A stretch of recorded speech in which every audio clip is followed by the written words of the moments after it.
Hello, friends. Welcome to Storycraft. On this channel, you will enjoy world top stories. Let's view the video, The Black Prince of England. The Rise of the Warrior. Prince a child of war and royalty born in 1330 at Woodstock Palace, Edward of Woodstock was not destined for an ordinary life. As the eldest son of King Edward III, he was swaddled in silk and destiny. The English court whispered of a boy who would one day become a symbol of power and chivalry. From his earliest days, he was surrounded by knights, scholars, and strategists, his cradle rocked by the rhythm of swords clashing in the 100 Years' War. The boy who studied battlefields, while other children played, young Edward studied the maps of France and the movements of armies. He listened with wide eyes as veterans of war told tales of valor and bloodshed. He was fascinated not just by glory, but by tactics, how men moved like chess pieces on fields soaked in history. At age 7, he could name every English commander who had ever led troops across the Channel. He was not just a prince. He was becoming a soldier of destiny. Baptized by fire at Crecy at the age of 16, Edward rode into the Battle of Crecy. Clad in black armor and bearing his own banner, he stood beside hardened men who questioned why a boy led them. But Edward didn't hesitate. When the French cavalry charged, he held his ground. Swords clashed, arrows flew, and the prince proved his mettle. He rallied his men, fought with fury, and refused to retreat. The English crushed a much larger French force, and the young prince's name echoed across Europe. The black armor, the black name. No one knows exactly when they began calling him the Black Prince. Some say it was the color of his armor. Others say it was the terror he unleashed on the battlefield. Whispers in French villages painted him as a shadow of death, a noble ghost who struck without mercy. Yet to his men, he was a symbol of strength and honor, a warrior who led from the front, never from behind. His name became both feared and revered, a prince. Beyond the court, even off the battlefield, Edward defied royal expectations. He walked among common soldiers, listened to their grievances, and rewarded bravery. He refused the silken ease of courtly life, choosing instead the hard truth of war. While nobles whispered in stone halls, Edward earned the loyalty of men who would follow him into fire. He was not just England's heir, he was becoming its hero. The making of a legend. By the time he returned from Crecy, Edward was no longer a boy. The people of England lined the streets to see him, a black-armored prince who had turned the tide of war. Bards sang of his courage, and foreign courts watched in dread. Edward of Woodstock had taken his first step, not just toward a throne, but into legend. Blood on the fields of Crecy. The drumbeat of invasion in 1346, the English fleet set sail for the shores of Normandy. Over 15,000 men, including knights, longbowmen, and foot soldiers, followed the banner of King Edward III. Among them rode a 16-year-old prince in black armor, his eyes fixed on France. This was not a raid. It was an invasion fueled by vengeance, ambition, and legacy. The prince would not just watch this war, he would help shape it. A trail of fire across Normandy. Edward rode at the head of raiding parties that scorched their way through French villages. Towns were burned, fortresses looted, and the French countryside trembled under the English advance. It was not cruelty, but strategy, starving the enemy, breaking their spirit before battle. The Black Prince learned quickly that war was not just won with steel, but with fear. His name began to haunt the land, long before the first true clash of armies. The fields of Crecy await. On August 26, 1346, the English forces halted near the village of Crecy. Tired, outnumbered, but strategically placed on a ridge, they waited. Across the field, over 30,000 French troops, including the feared Genoese crossbowmen and proud French cavalry, prepared to crush the invaders. Rain fell the night before, soaking the ground and adding a sense of doom. The air buzzed with tension. For the Black Prince, this was his proving ground. The storm of arrows, when the battle began, it was not brute strength that turned the tide. It was the longbow. Thousands of English archers released volleys that darkened the sky. The Genoese crossbowmen fired back, but their wet strings failed them. As panic spread in the French ranks, Edward stood firm, shouting orders, rallying his men. With every wave that crashed against the English line, the prince pushed back harder, sword in hand, his armor smeared with blood. The moment of crisis. A furious French charge broke through one part of the line. For a heartbeat, the prince was surrounded. Knights screamed his name, urging retreat. But Edward refused to fall back. He fought with savage precision, his black armor glinting like a dark omen. King Edward III, watching from a distance, was asked if reinforcements should be sent. He famously replied, "Let the boy win his spurs." The prince did more than that. He earned the awe of his men and the hatred of his enemies. The death of chivalry. By nightfall, the field was a graveyard. Over 12,000 French soldiers lay dead, including a host of nobles and the blind King John of Bohemia. The prince reportedly honored the fallen king by adopting his emblem, the 3 white ostrich feathers and the motto, Ich dien, I serve. Yet there was no mistaking the shift. The age of noble combat was dying, and the Black Prince had helped kill it with arrows, cunning, and ruthless efficiency. A legend forged in blood. When dawn rose over Crecy, Edward stood tall amidst the corpses. His black armor was no longer just for show. It was the mark of a warrior who had survived one of the greatest victories in English history. From this moment forward, the world would remember Crecy not just for its bloodshed, but for the black-armored boy who became a legend in the smoke and screams of battle. The shadow. Behind the crown, the illness that haunted him. Though celebrated as a warrior, Edward bore a secret burden, an unknown illness that began to shadow him after Crecy. At first, it was subtle, moments of fatigue, sweats that clung to his armor, nights of pain behind closed curtains. Physicians whispered of consumption, fever, or something darker.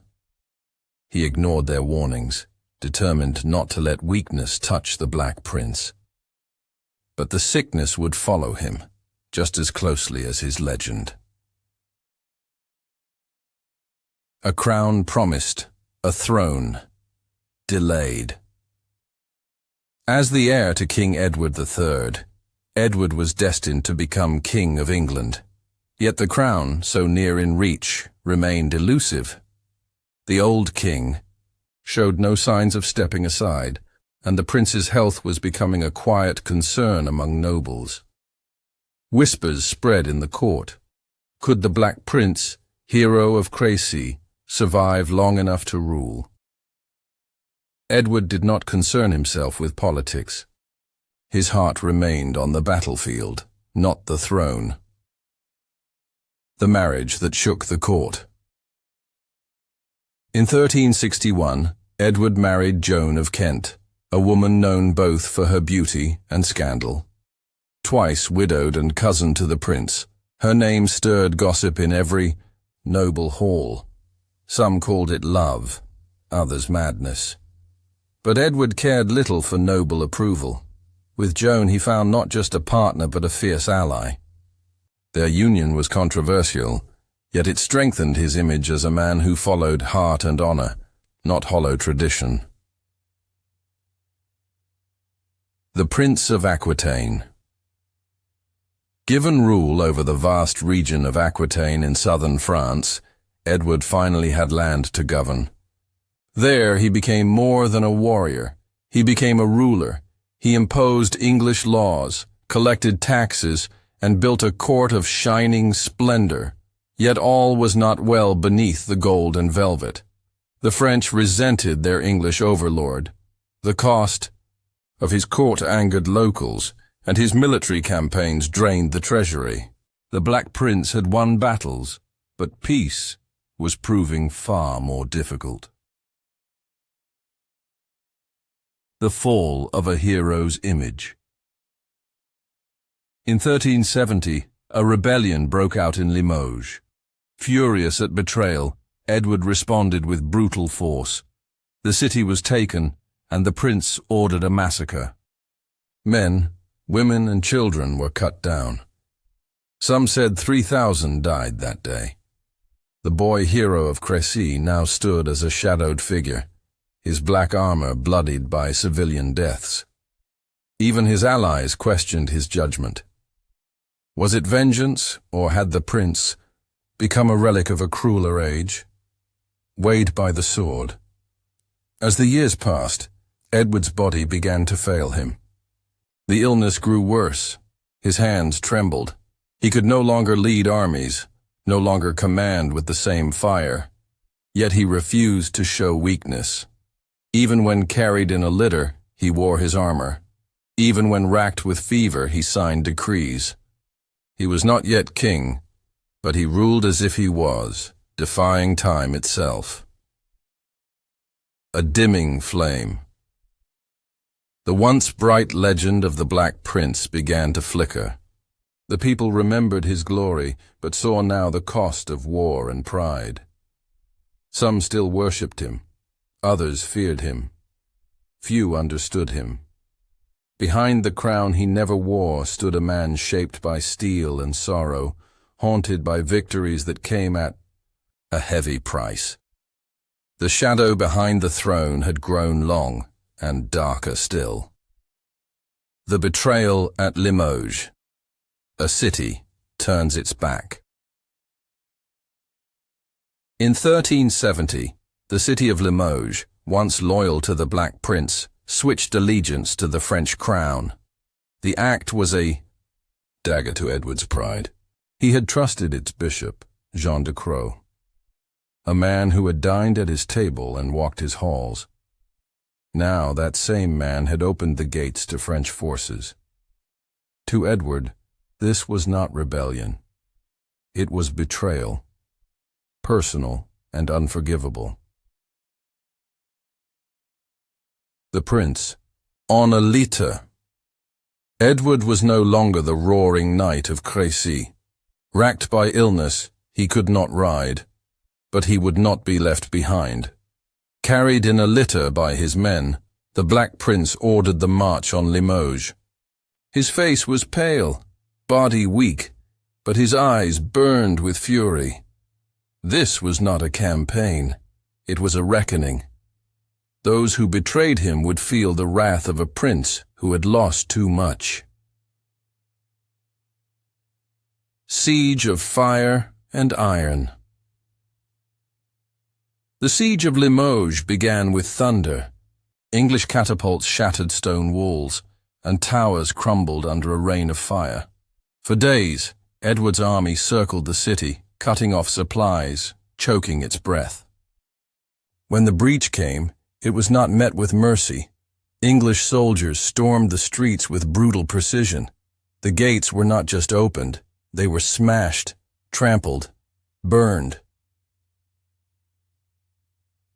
The slaughter unleashed. Inside Limoges, chaos reigned. Civilians screamed as soldiers flooded the alleyways, blood pooled in doorways, mothers clutched children as flames devoured homes. Edward's men showed no restraint. Reports later claimed as many as 3,000 were killed, though historians still debate the numbers. What is certain, the prince who had once fought with honor at Crecy now oversaw one of the most brutal massacres of the war. The armor he wore shone black, but his hands were red. Bishop's plea for mercy.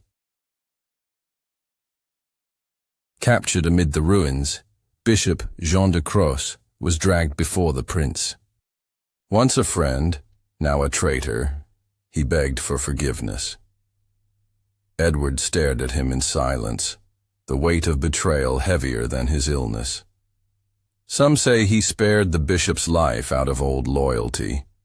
Others say he let him live as a warning. Treachery would never be forgotten. Either way, mercy from the Black Prince was rare and costly. The world watches in horror. News of the massacre spread fast. In France, Edward's name was cursed. In England, nobles grew uneasy. The victory was undeniable, but so was the brutality. The prince who had once been hailed as chivalry's golden child now stood accused of monstrous excess.